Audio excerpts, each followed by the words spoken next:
Alors, qu'est-ce qui se passe à cette époque-là en Occident? On retourne un tout petit peu encore en Occident. Nous en sommes là. L'Iran, la Perse, la musique iranienne en est là. Nous avons donc musique instrumentale, il y a 1000 ans à peu près, hein, autour de 1000 ans, grosso modo.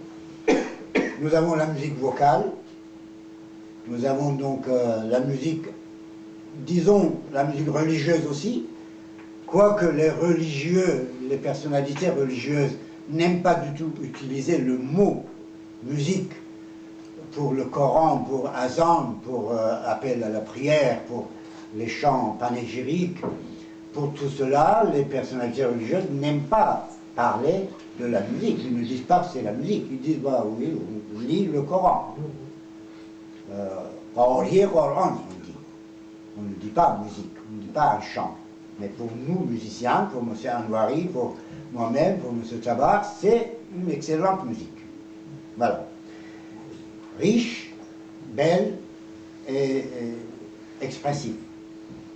Alors, en Occident, un Français nommé Guy Darzeau, D''A'2R''Z''O, Monsieur Guy Darzeau, il invente les notes de musique. Les notes telles que nous connaissons à peu près actuellement. Mais seulement, c'était des notes écrites d'abord sur 4 lignes au lieu de 5, parce qu'actuellement, une portée musicale contient 5 lignes. À cette époque-là, il y avait 4 lignes et les notes étaient en forme carrée. Des petits carrés. Alors, il s'est basé sur l'écriture pneumatique qui existait déjà depuis le Moyen-Âge, depuis 500 ans avant. Alors, les notes pneumatiques étaient aussi comme les Grecs, 500 ans avant Jésus-Christ, avec des lettres alphabétiques. Alors, M. Guy Darzeau, il a donc inventé, il y a 1000 et quelques années, 10-15 ans, cette notation musicale. Alors, à la création de cette notation, les musiciens français n'étaient pas d'accord tous. Comme toujours, comme dans toutes les époques, la guerre entre les anciens et les modernes, il y en a eu en France, il y en a eu partout, en Iran aussi, les philosophes, les écrivains, les poètes, les novateurs étaient toujours des gens critiqués par les anciens. Alors, avec l'invention de Guy Darzeau sur les notes de musique, les musiciens se sont divisés en 2 parties distinctes. Certains musiciens s'appelaient compositeurs et musiciens de la musique religieuse, d'autres s'appelaient musiciens et interprètes de la musique profane. Alors, la musique religieuse était aussi divisée en 4 formes, il n'y avait que 4 formes, qui restent d'ailleurs actuellement encore valables toujours. Il y a les chants introïdes, ça s'appelle introïdes, les chants antiennes, les hymnes et les alléluia. Cette musique-là, donc, était la musique religieuse. La musique profane était également partagée entre 2 types de musiciens, mais ils étaient tous en accord ensemble. Hein. Il y avait des chanteurs, poètes, qui chantaient des musiques, de leurs chansons, leurs compositions, dans les rues, pour tout le monde, sur les places publiques, devant les églises, sur les grandes places de la ville, pour tout le monde. Et il y avait des musiciens qui chantaient au service d'un prince, d'un seigneur, d'une personne riche. Donc ils vivaient en même temps proche de l'endroit de la maison de leur maître. Le premier groupe, les chanteurs ambulants, poètes chanteurs ambulants, s'appelait les troubadours.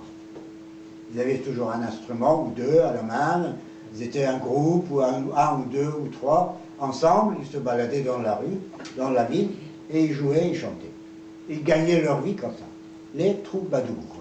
Il y a des œuvres magnifiques d'ailleurs de ces musiciens-là. Les trouvères encore un petit peu plus fins, plus fines, parce qu'ils jouaient pour un prince, pour les cérémonies des salons, de l'aristocratie. Alors il jouait souvent des musiques très subtiles, très délicates, très étudiées. Avec la division des musiciens en deux groupes, religieuses et profanes, une école est née en France, l'école Notre-Dame. Car figurez-vous qu'à XIe siècle, notre magnifique cathédrale Notre-Dame de Paris a été mise sur pied. On a commencé les travaux pour la construire, à XIe siècle.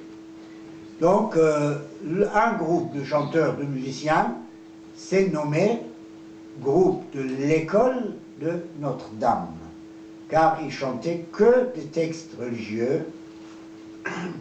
Notre-Dame n'était pas encore ouverte vraiment au public, mais au nom déjà, avant même que l'église soit ouverte au public, que les travaux soient finis, ils chantaient donc avec le nom de l'école de Notre-Dame.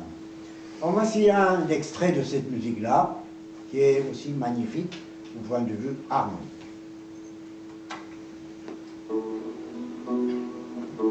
Non, pardon. Voilà, si.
Ça, c'est le côté instrumental. J'avais accepté les deux, là, permuté les deux. Maintenant, la partie vocale. C'est surtout la partie vocale qui était chantée, qui était conçue pour l'Église.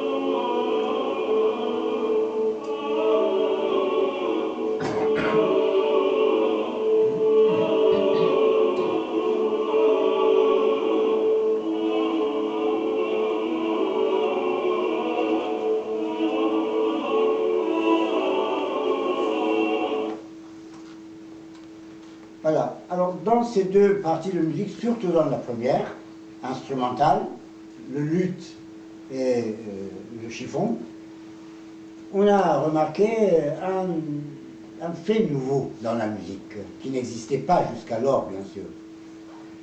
Ce fait s'appelle ostinato actuellement, dans nos nuances musicales, en termes musicaux, on l'appelle ostinato.